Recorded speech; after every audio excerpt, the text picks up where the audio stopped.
मंडळी, श्रावण महिन्याचे नाव श्रावण कसे पडले?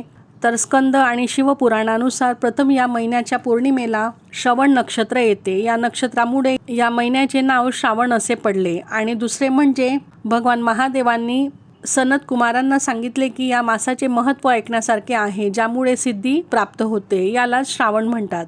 त्यामध्ये निर्मलतेचे गुण असल्यामुळे हे आकाशासारखे दिव्य आहे, म्हणून याला नभ असेही म्हटलं जातं. महाभारतातील अनुशासन पर्वात अंकिरा ऋषींनी श्रावण मासाचे महत्त्व हे विशद करताना ते म्हटले आहे की जो मनुष्य मन आणि इंद्रियांवर नियंत्रण ठेवतो आणि श्रावण मासामध्ये एक वेळ अन्न ग्रहण करतो, त्याला अनेक तीर्थक्षेत्रांचे दर्शन करण्याचे पुण्य हे प्राप्त होतं. कारण या महिन्यातील प्रत्येक तिथी ही व्रताची असते आणि प्रत्येक दिवस हा सण असतो. त्यामुळे या महिन्यात शिस्त आणि संयम ठेवून महादेवांची उपासना केल्याने शक्ती आणि पुण्य वाढते. श्री स्वामी समर्थ.